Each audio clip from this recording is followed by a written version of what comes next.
नमस्कार दोस्तों, आप सभी का स्टडी फॉर यूपीसीपीसी चैनल में स्वागत है। आज तारीख है 20 अप्रैल 2026 और आज का न्यूज़पेपर आर्टिकल डिस्कशन का यह वीडियो होगा। 20 अप्रैल हो गया है आज, कृपया ढंग से पढ़ें। 26 जुलाई को आपका एग्ज़ाम होना लगभग 100% तय ही है, उसी डेट में आपका एग्ज़ाम होगा। क्या है आज का हेडलाइन? तो सेंडिंग टीम टू पाक, मतलब डोनाल्ड ट्रंप ने कहा है कि हम एक और टीम को भेजेंगे पाकिस्तान में सेकेंड राउंड की वार्ता के लिए ईरान के साथ में। या तो डील एक्सेप्ट करो या तो फिर हमसे अटैक हम करने जा रहे हैं। उनकी बहुत सारी धमकियों में एक और जुड़ गया है ये। इस टॉपिक को जब डील हो जाएगा तभी हम लोग पढ़ेंगे तो वही सही रहेगा। फ़िलहाल में जैसी संभावनाएं व्यक्त की जा रही हैं कि डील होने के चांसेस कम हैं। डोनाल्ड ट्रंप अगर डील कर भी लेते हैं तो इजराइल डील नहीं करेगा, क्योंकि इजराइल को इससे बेहतर मौका नहीं मिलेगा। ईरान सबसे कमज़ोर स्थिति में है। स्ट्रेट ऑफ हॉर्मुज भले ही वो बंद कर दे, लेकिन उसकी सेना का अधिकांश भाग तबाह हो चुके हैं, नेवी उसका तबाह हो चुका है, इकोनॉमी तो है ही नहीं उनके पास में कुछ भी।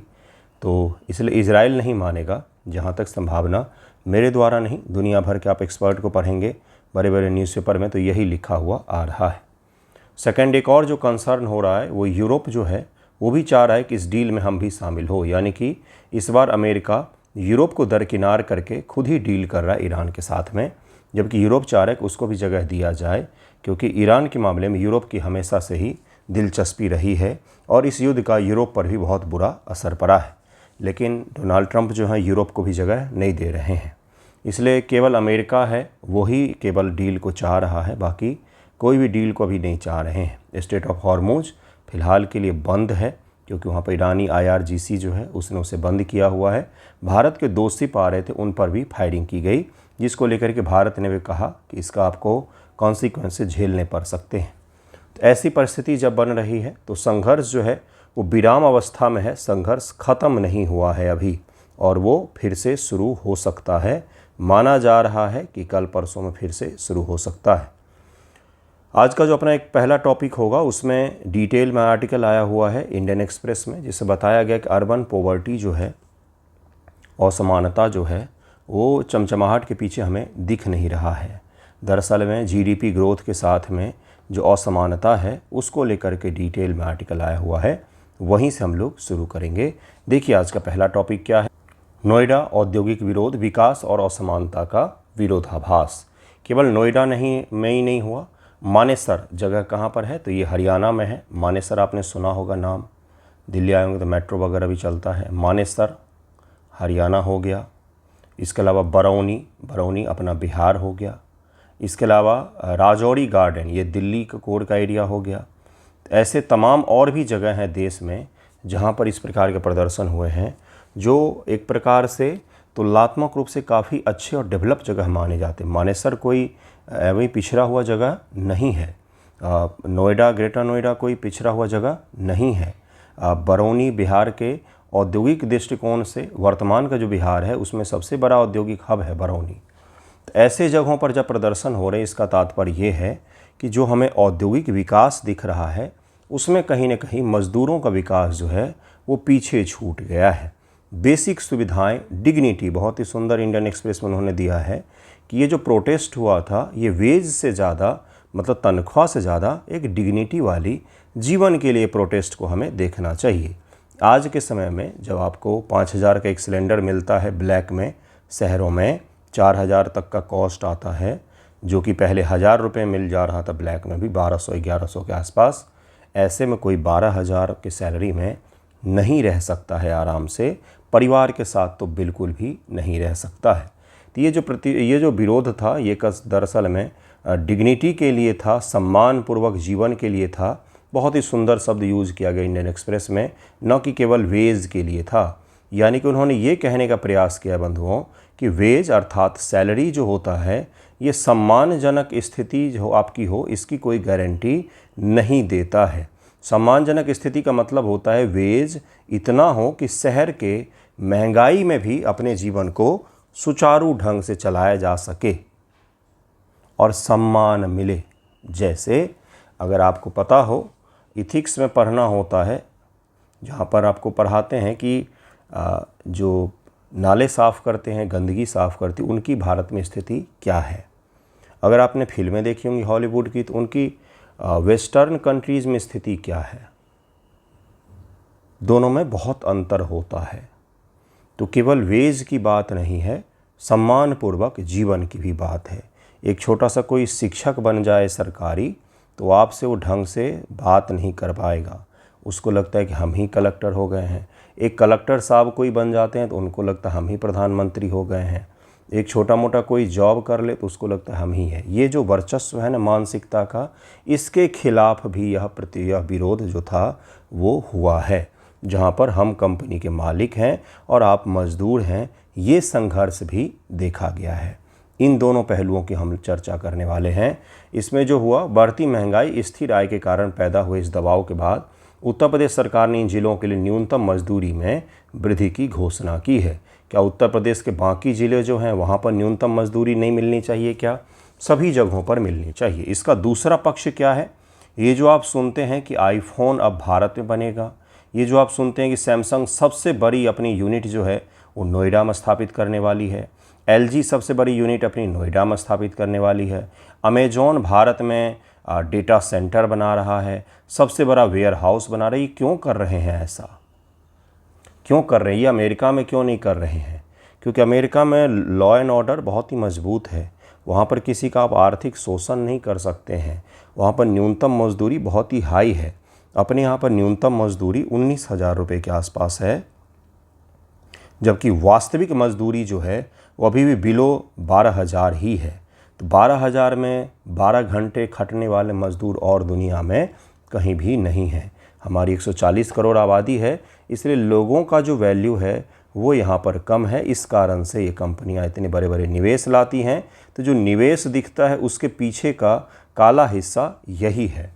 न्यूनतम मजदूरी वेतन यूपी सरकार द्वारा घोषित नई मासिक मजदूरी जो है अकुशल के लिए 13,660, अर्धकुशल के लिए 15,059 और कुशल मजदूरों का न्यूनतम जो होना चाहिए 16,868 रुपये होना चाहिए। और इन कंपनियों के बड़े बड़े मालिक जो हैं वो आपको विदेशों में रहते हुए दिखते हैं। सबसे बड़ा विरोधाभास चमकता शहर गरीबी मजदूरी है। नोएडा उत्तर प्रदेश का सबसे अमीर ज़िला है। नोएडा जो है यह यूपी का सबसे अमीर ज़िला है, सबसे ज़्यादा अमीर, यानी कि रेवेन्यू सबसे ज़्यादा जो उत्तर प्रदेश से जनरेट होता है वो नोएडा, गौतम बुद्ध नगर जिसको कहते हैं, वहीं से जनरेट होता है। लेकिन वहाँ पर अर्बन गरीबी जो है, लोगों का ध्यान इस ओर जाता ही नहीं है। राज्य की जीडीपी में इसका योगदान 11% है। यहाँ की प्रति व्यक्ति आय 12.82 लाख रुपए है। कितनी है? 12.82, अप्रॉक्स 13 लाख रुपए पर प्रति व्यक्ति आय है यहाँ पर। गगनचुंबी इमारतों और इन शहर के फैक्ट्रियों में काम करने वाले श्रमिकों की ज़मीनी हकीकत इसके बिल्कुल ही विपरीत है। ये देखिए डिटेल में 2 पेज का आर्टिकल आया हुआ था, 1.5 पेज का, जिसमें से मैंने निकाला हुआ है सारा आंकड़ा। ठीक है, आंकड़ों का विश्लेषण करें तो वेतन वृद्धि जो है, जहां सुपरवाइजर और प्रबंधकों के वेतन में 3.4% की वृद्धि हुई है, वहीं मजदूरों में 2.7% की वृद्धि हुई है, जो कि महंगाई दर इन्फ्लेशन से भी कम है। इन्फ्लेशन का तात्पर्य होता है जैसे 100 रुपये है और 4% का इन्फ्लेशन है, तो 104 का लेंगे तो वो 100 रुपये के बराबर होगा। ठीक है, तो इन्फ्लेशन से भी ये क्या है, उनकी वृद्धि दर कम है, यानी कि महंगाई ज़्यादा बढ़ रही है, वेतन उसके तुलना में बहुत कम बढ़ रहा है। औसत वार्षिक आय, एक प्रबंधक सुपरवाइजर का औसत वार्षिक आय 15 लाख रुपए है, जबकि एक मजदूर का औसत वार्षिक आय 1.76 लाख रुपए ही है। 2 लाख रुपया भी इनका वार्षिक आय नहीं है, पूरे ईयर का आय नहीं है 2 लाख रुपया, पूरे साल भर में 2 लाख रुपया यहाँ नहीं कमा पाते हैं। ये क्या है, स्थिति है यहाँ पर जो आपको समझना चाहिए।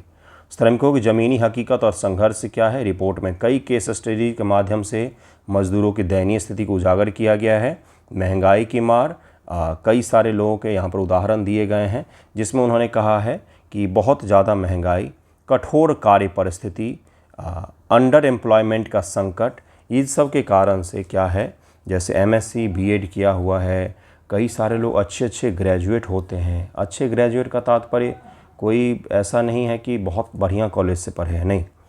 सामान्य तौर पर गवर्नमेंट सरकारी कॉलेज जो होते हैं जिलों का स्तर पर, वहाँ से ग्रेजुएट, उनकी स्थिति तो बहुत दयनीय है। अगर ग्रेजुएशन की डिग्री मिल जाती है तो वो सब के सभी 10,000, 12,000, 11,000 में नोएडा में रह करके जॉब कर रहे हैं। ठीक है। एमएससी पास लड़की, बीएड, एमए पास इत्यादि लोग जो हैं वो 9,000, 10,000, 12,000 इत्यादि में जॉब कर रहे हैं। ये यहाँ पर बताया जा रहा है। नियोक्ताओं का तर्क क्या है?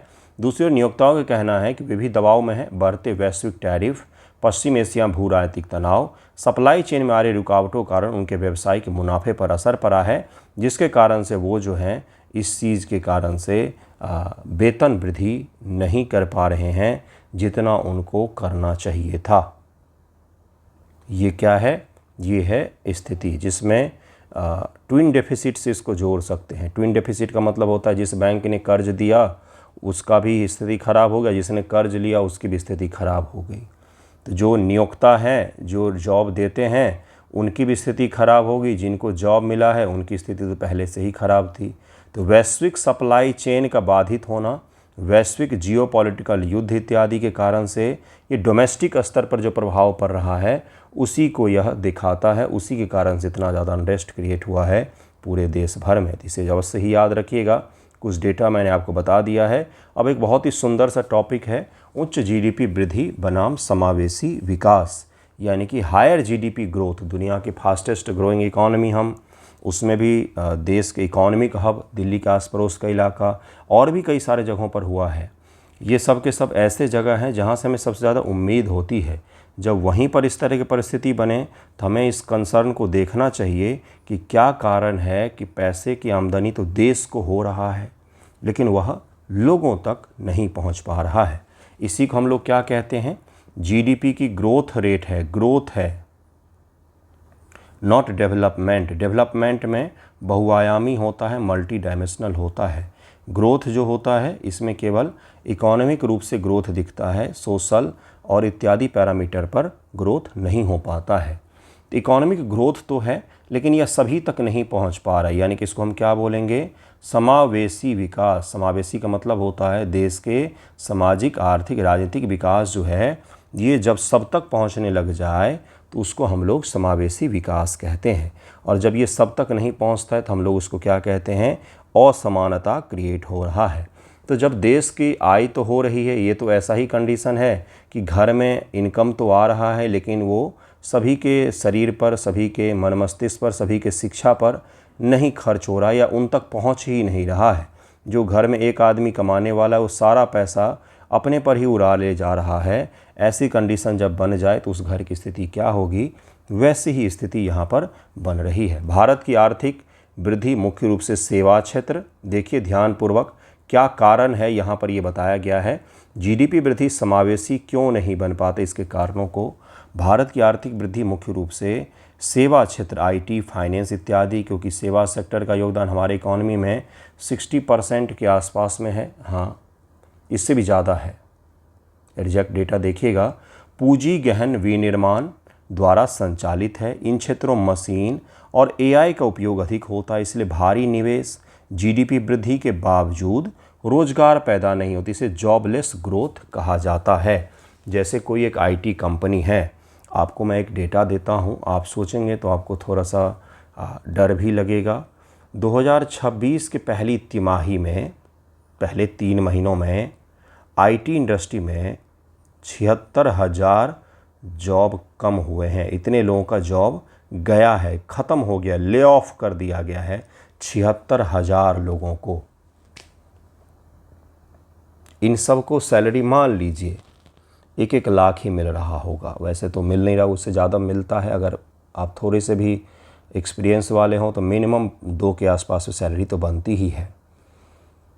इसको 1 से ही मल्टीप्लाई कीजिए, 76 लाख रुपए किसकी जेब में गए हैं?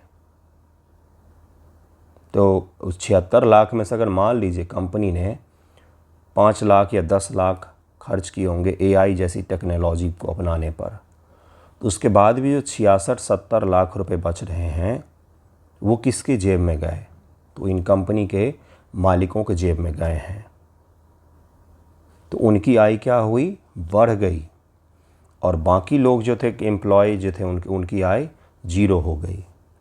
तो ये क्या होता है? तकनीक के परिवर्तन ने असमानताओं को कहीं न कहीं बढ़ाने का काम किया है हाल के दिनों में एआई जैसी चीज़ों को अगर हम ध्यान से देखें तो।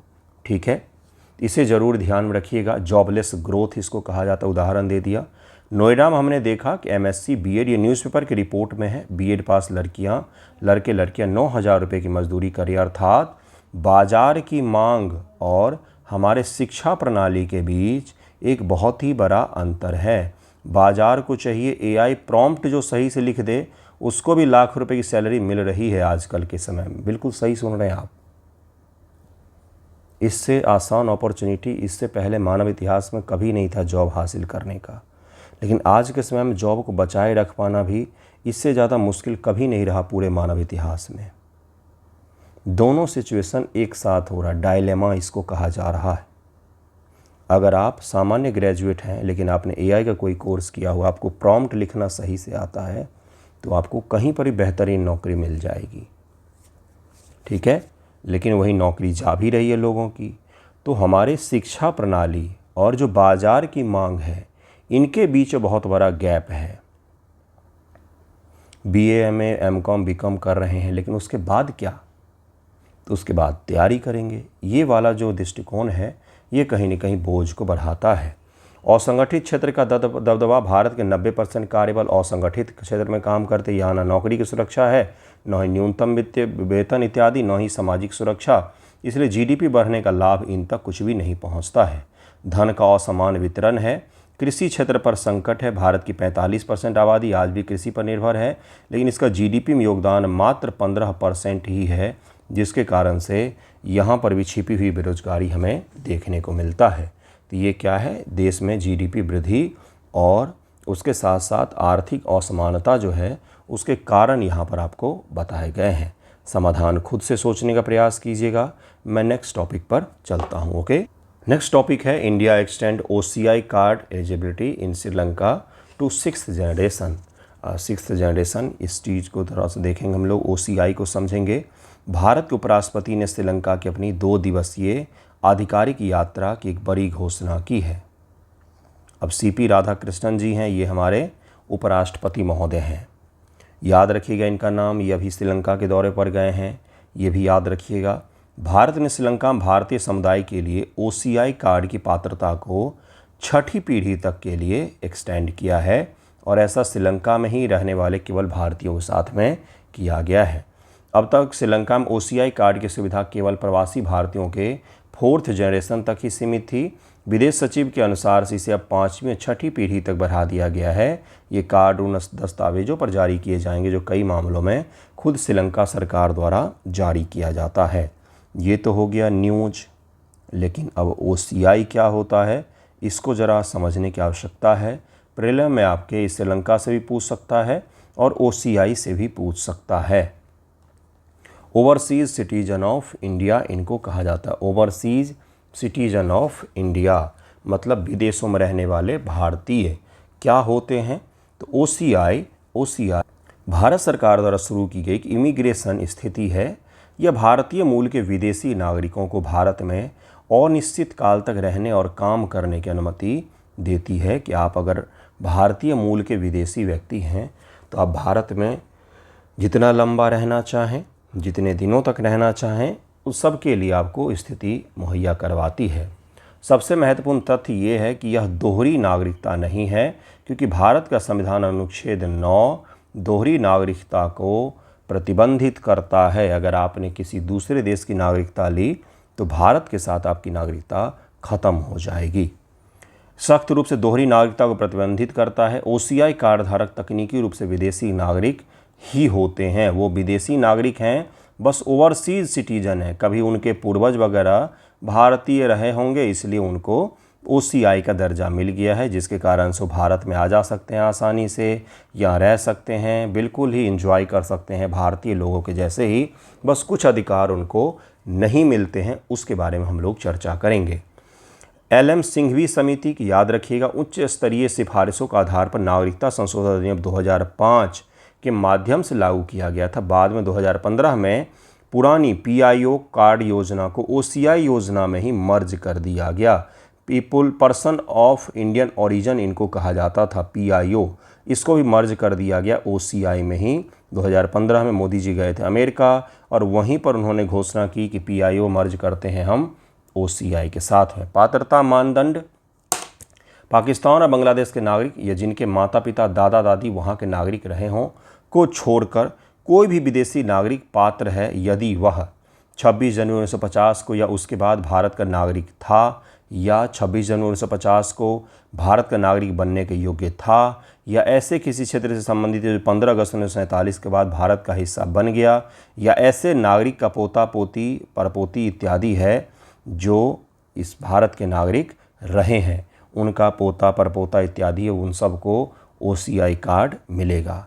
श्रीलंका के लिए हाल ही में ये पोता पोती को 6th जनरेशन तक ले जाया गया है। अगर आपके इससे पहले 5वीं पीढ़ी में भी कोई अगर रहा होगा तो भी आपको OCI का दर्जा श्रीलंका के लोगों को मिलने जा रहा है। OCI कार्ड धारकों का लाभ क्या है? भारत आने के लिए आजीवन बहुउद्देशीय बहुप्रवेश वीज़ा मिलता है, life long multipurpose multiple entry visa, यानी कि कोई ऐसा नहीं है, आप एंट्री कर सकते हैं आसानी से, लाइफ लॉन्ग रह सकते हैं, मल्टीपर्पस किसी भी उद्देश्य से आप वीज़ा को ले सकते हैं। भारत में कितने समय तक रुकने पर स्थानीय पुलिस या विदेशी क्षेत्रीय पंजीकरण अधिकारी के पास रिपोर्ट करने से भी छूट है उनको। आप कितने भी समय रहें आपको कोई रिपोर्ट नहीं करना पड़ता है। आर्थिक, वित्तीय और शैक्षणिक क्षेत्रों में अनिवासी भारतीयों के साथ समानता मिलेगा उनको, जैसे बच्चों का एडमिशन, घरेलू उड़ान पर किराया इत्यादि जो है वो NRI प्रकार का ही आपको मिलता है सब कुछ इसमें। ये जो मैंने आपको बताए इनसे सवाल पूछा जा सकता है कि OCI को क्या क्या मिलता है और OCI को क्या क्या नहीं मिलता है। ठीक है गुरु, तो उसको याद रखना, पूछेगा तो आप बता देना वहाँ पर। क्या नहीं कर सकते हैं? पहला काम, वोट नहीं दे सकते हैं, उन्हें भारत में चुनाव मतदान का अधिकार नहीं होता है। कृषि भूमि नहीं, वे कृषि भूमि या वृक्षारोपण संपत्तियां नहीं खरीद सकते हैं, हालांकि वे विरासत में अगर है उनका तो वो प्राप्त कर सकते हैं, नहीं तो एग्रीकल्चर लैंड नहीं खरीद सकते हैं। कोई सरकारी नौकरी नहीं कर सकते, भारत में सार्वजनिक रोजगार के लिए पात्र नहीं है, कोई संवैधानिक पद नहीं मिल सकता। प्रतिबंधित गतिविधियां, उन्हें अनुसंधान, रिसर्च, मिशनरी, धर्म प्रचार, मिशनरी का मतलब धर्म प्रचार ही मानिएगा यहाँ पर, कार्य, पत्रकारिता या प्रतिबंधित संरक्षित क्षेत्र प्रोटेक्टेड एरिया जैसे अरुणाचल प्रदेश से जाने के लिए भारत सरकार से विशेष पूर्व अनुमति लेनी पड़ेगी। कोई रिसर्च करना चाहते हैं, मिशनरी चलाना चाहते हैं इत्यादि को लेकर के, अरुणाचल प्रदेश इत्यादि की यात्रा करना चाहते हैं तो आपको भारत सरकार से परमिशन लेना पड़ेगा, तब जा कर के आप कर सकते हैं। दोनों को याद रखिएगा, क्या कर सकते हैं क्या नहीं कर सकते हैं। केंद्र सरकार OCI रद्द कर सकती है यदि वह धोखाधड़ी से प्राप्त किया गया हो, कार्ड धारक ने संविधान के प्रति असम्मान दिखाया हो, युद्ध के दौरान दुश्मन के साथ संवाद किया हो या पंजीकरण के 5 साल के भीतर 2 साल या उससे अधिक की सजा, जेल की सज़ा पाई हो, तो उसका OCI कार्ड रद्द किया जा सकता है। विशेष रूप से ध्यान में रखें। नेक्स्ट टॉपिक है women participation in economy rising but presence at top बहुत कम है। ये इसमें कहा गया है कि महिलाओं की भागीदारी तो हमारी अर्थव्यवस्था में बढ़ी है, लेकिन टॉप की पोजीशन में ऊंचे पदों पर आज भी उनकी उपस्थिति 9 के बराबर में है या तो बहुत कम है, ऐसा इसमें कहा जा रहा है। क्यों ये टॉपिक चर्चा में है? क्योंकि संसद भवन में महिलाओं आरक्षण से जुड़ा हुआ 131वां संशोधन में जो एक क्लॉज था जिसके जरिए 888 सीटों को करने के बाद से महिला आरक्षण लागू होगा, वो गिर गया सदन में और उसके बाद से यह सब टॉपिक चर्चा में है। ये संसदीय समिति की एक रिपोर्ट है जिसको हम लोग पढ़ेंगे डिटेल में। आज तो बहुत सारे टॉपिक थे न्यूज़पेपर में जिसमें से मैंने ये तीसरा उठाया है, इसके बाद भी 1-2 टॉपिक हैं जो हम लोग कल करेंगे। अर्थव्यवस्थाओं में महिलाओं की बढ़ती भागीदारी लेकिन शीर्ष पदों पर निराशाजनक स्थिति है। यह रिपोर्ट हाल ही में संसद महिला आरक्षण विधेयक संसदीय और विधानसभा सीटों के लिए गिरने के ठीक बाद ही यह रिपोर्ट आई है। विश्व बैंक की चेतावनी 2023 से विश्व बैंक ने कहा था कि यदि भारत को 2047 तक एक डेवलप्ड इकॉनमी बनना है, 2023 में कहा था, किसने कहा था? World bank. तो उसे भारत को कम से कम हर साल 8% की दर से विकास करना होगा। कितना परसेंट? 8%। लेकिन पूरी दुनिया में लड़ाई झगड़ा कर लेते हैं फिर हमारा विकास गिर जाता है ना। कार्यबल में महिलाओं की कम भागीदारी के साथ ऐसा होना असंभव है। उसने कहा, विश्व बैंक ने कि जब तक महिलाओं से काम नहीं कराओगे तब तक ये 8% ग्रोथ रेट तो सपना का सपना ही रह जाएगा गुरु, नहीं हासिल कर पाएंगे। और इसके साथ में ही वर्ल्ड इकोनॉमिक फोरम ने भी कहा था कि अगर भारत को अपनी इकोनॉमी को दोगुनी करनी है तो महिलाओं के पार्टिसिपेशन को बढ़ाना पड़ेगा। देश की आधी आबादी के बदौलत आप कितना विकास करेंगे, है ना। देश की आबादी अगर 100 है तो उसमें से हम पुरुषों से जो बची हुई महिलाएं हैं उनकी संख्या 48-49 के आसपास ही है। बाकी रहना तो चाहिए था 50-50, लेकिन हम बीच में मार देते हैं उनको, घर में ही मार देते हैं, तरह तरह के तरीके निकालते मारने के, जो भी है। तो आधी आबादी को अगर आप शामिल ही नहीं करोगे इकॉनमी में तो कैसे इकॉनमी ग्रो करेंगे हम, कैसे दुनिया के हम सबसे बड़ी इकॉनमी बनेंगे, कैसे हम जीडीपी को दोगुना करेंगे। आधी आबादी को निर्भर आबादी आप बना करके रखना चाहते हो और आधी आबादी को आप 2 गुना काम करवाना चाहते हो, तो पुरुषों की पोटेंशियल कम हो जाएंगे काम करने की क्षमता, और महिलाओं का पोटेंशियल जो है वो तो किसी काम में आया ही नहीं। ये मैं आपको समझाने का प्रयास कर रहा था। विधायकों का प्रदर्शन 2018 के एक शोध पत्र पाया गया कि महिला विधायकों वाले भारतीय निर्वाचन क्षेत्र में पुरुष सांसदों की तुलना में प्रतिवर्ष लगभग 1.8% अधिक प्रदर्शन देखा गया। इकोनॉमिक परफॉर्मेंस जो देखा गया महिलाओं का वो बेहतर देखा गया है। महिला श्रम भागीदारी सकारात्मक वृद्धि। भारत की अर्थव्यवस्था में हालिया सुधार ने महिलाओं का LFPR 2022 के 33.9% बढ़कर 2025 में 40% हो गया है। यह पीटी एग्जामिनेशन में BPSC में पूछा गया था।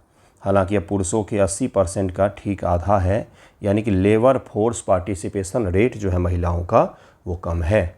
वैश्विक की तुलना में पीछे हैं, 40% होने के बावजूद वैश्विक औसत 49% और ब्राज़ील 53, वियतनाम 69 जैसे उभरते बाजार समकक्षों से हम काफ़ी पीछे हैं। वियतनाम जैसा पिद्दी सा देश हमसे ज़्यादा एक्सपोर्ट करता है। बिल्कुल सही सुन रहे हैं आप। तो क्यों करता है? पार्टिसिपेशन देखिए उनका 49% है वहाँ पर वुमेन पार्टिसिपेशन।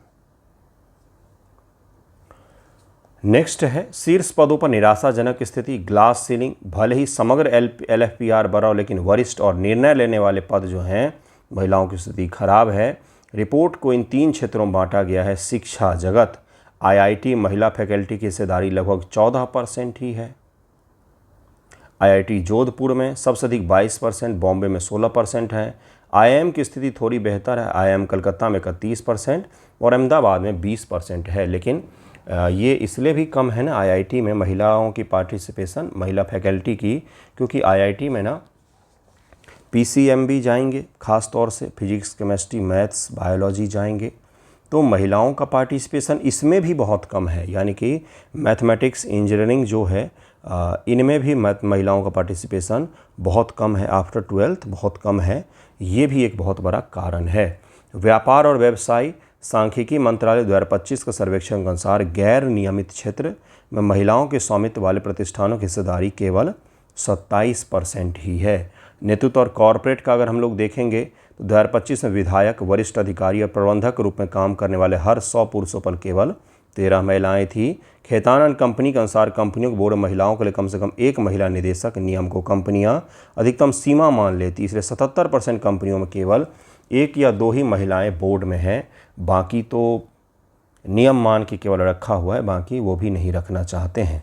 BSE में बॉम्बे स्टॉक एक्सचेंज 200 कंपनियों में केवल 7% चेयरपर्सन ही महिलाएं हैं। तो ये इसमें बहुत ही सुंदर सा आंकड़ा देकर के कहा गया है कि क्या स्थिति है। अब थोड़ा सा समाधान को देखते हैं।